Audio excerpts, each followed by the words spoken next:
Suatu hari Nabi bertanya kepada sahabat, "Wahai sahabatku," kata Rasul, "maukah engkau tahu, aku tunjukkan orang-orang yang tidak disentuh oleh api neraka?"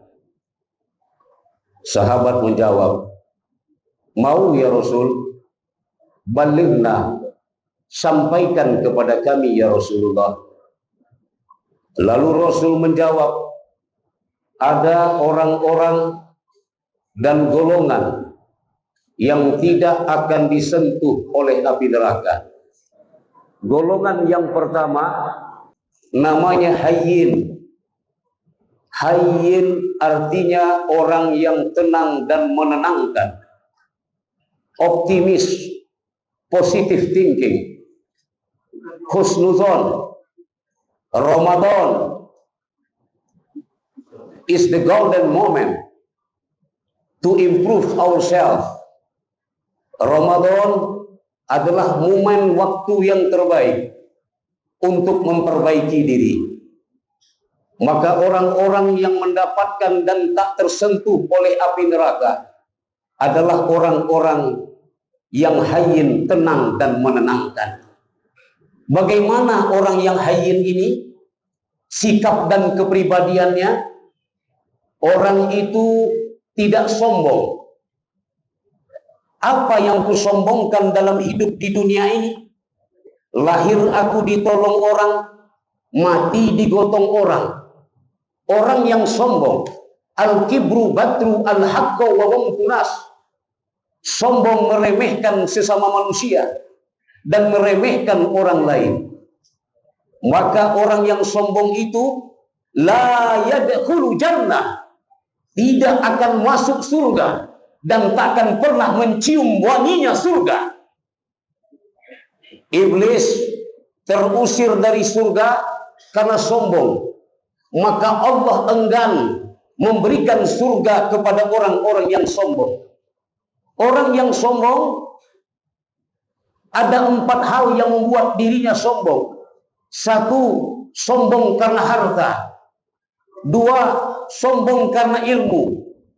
3, sombong karena paras, kecantikan penampilan. Yang keempat, sombong karena amal ibadah.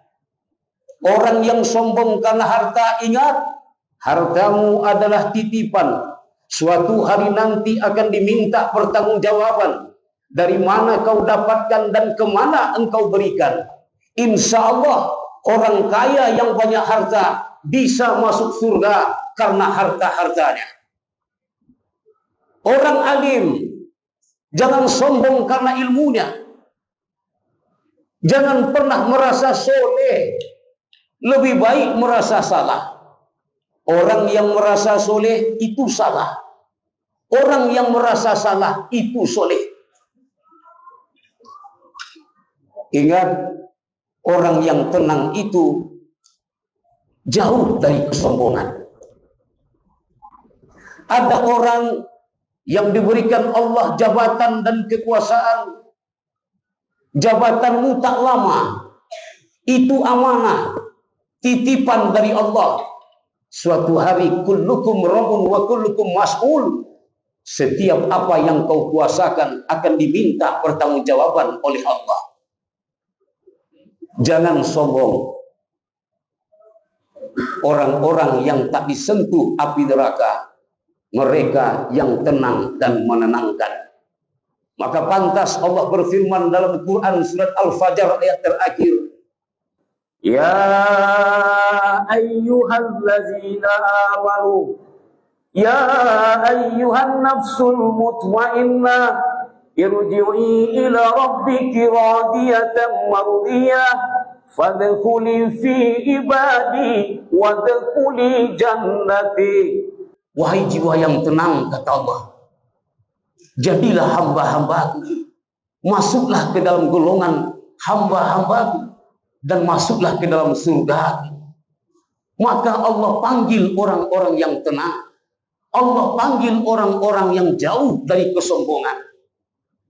Itu yang pertama, kata Rasul. Hayyin, tenang dan menenangkan.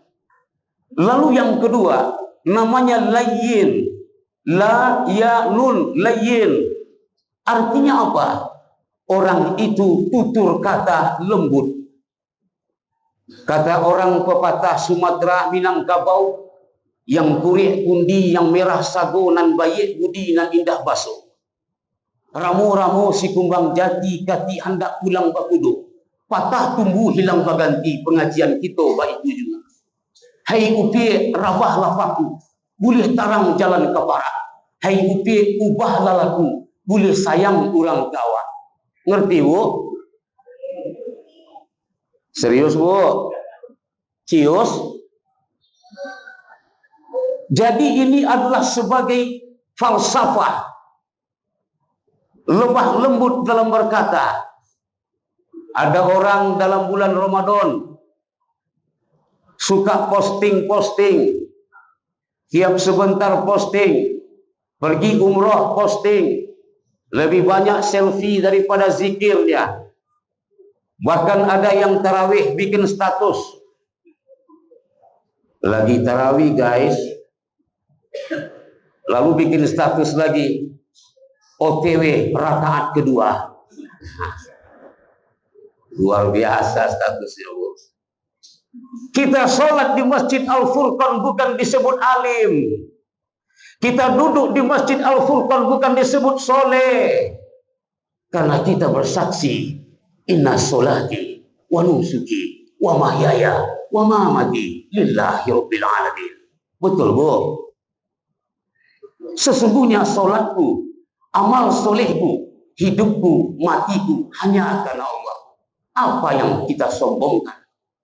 Maka orang muslim itu, orang yang bertakwa itu layyin, kata Rasul, lemah lembut dalam berkata. Kepada ibu dan ayah lemah lembut.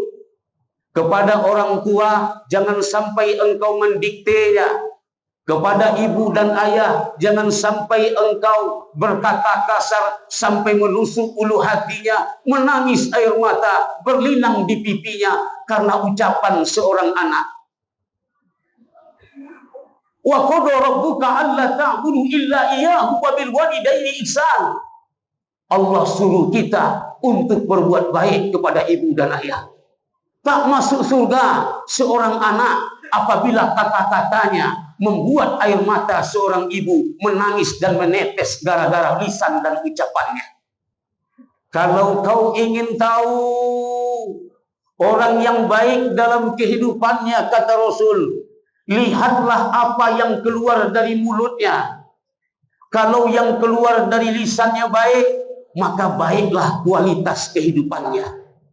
Kalau yang keluar dari mulutnya kotor, sombong, mengejek orang, menghina orang, meremehkan orang, dipastikan kualitas hidupnya tidak sehat. Nabi mengingatkan, man kana yu'minu billah wal yaumil akhir falyakul khairan aw liyasmut. Barang siapa yang beriman kepada Allah dan hari akhir, hendaklah engkau berbicara baik. Kalau tak bisa berbicara baik, berkatalah yang lembut. Maka orang yang tidak disentuh oleh api neraka adalah golongan layyin, lemah lembut dalam berkata. Apalagi sama ibu dan bapak kita. Ingat, ada satu pintu surga, jalan tol yang terbaik adalah ibu dan bapak. Doanya keramat. Doa ibu dan ayah kita sangat keramat, takkan dapat digantikan. Ketika meninggal nanti, ibu kita meminta anak yang soleh untuk didoakan. Ketika ayah dan ibu meminta, hei anakku, apa yang diminta oleh orang tua kita? Anakku, jangan kau berkelahi kakak beradik nak. Ibu tak minta anaknya sukses jadi profesor, doktor, LC, MA, polisi, tentara, S1, S2, S3. Tapi ibu dan ayah menginginkan anaknya rukun, damai, akrab kakak beradik. Jadi betapa banyak orang satu keluarga hebat-hebat, tapi sayang kakak beradik tidak akur.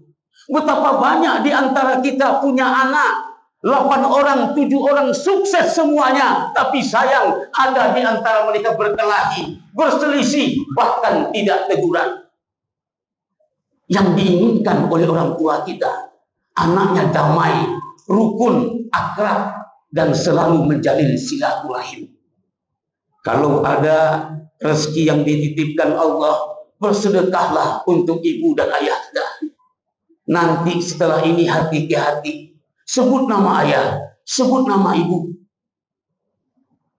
Hadiahkan untuk mereka, untuk almarhum ayah dan ibuku. Berlomba-lombalah di bulan suci Ramadan ini. Lalu yang ketiga, namanya qorib. Apa itu qorib? Orang yang selalu mewujudkan tali silaturahim. Orang yang qorib adalah dirindukan kedatangannya. Orang yang qorib adalah mereka selalu dicintai dan dirindui oleh saudara-saudaranya. Kenapa? Hatinya lapang. Dia pemaaf. Kalau ada orang yang salah, dia maafkan. Jangan ada dendam di hati kita. Jangan ada benci. Ada 3 amalan penduduk surga. Yang pertama, jangan putuskan tali silaturahim. Yang kedua, berilah sesuatu kepada orang-orang yang pelit kepadamu. Yang ketiga, maafkan orang yang bersalah kepadamu. Itu adalah amalan penduduk surganya Allah. Lalu yang terakhir, yang keempat, namanya sahlin. Artinya adalah orang yang melapangkan urusan orang lain. Siapa orang itu? Kalau ada urusan dilapangkannya, dia tak pernah sulit urusan orang lain. Barang siapa yang memudahkan urusan orang lain, Allah akan mudahkan urusannya di dunia. Tapi ingat, barang siapa yang menyulitkan urusan saudaranya, maka Allah sulitkan kehidupannya di dunia. Kalau ada di antara kita yang jadi Pak Camat, Pak RW, Pak RT, please, mohon mudahkan urusan orang lain. Jangan kita persulit. Karena apa? Imbalannya surga.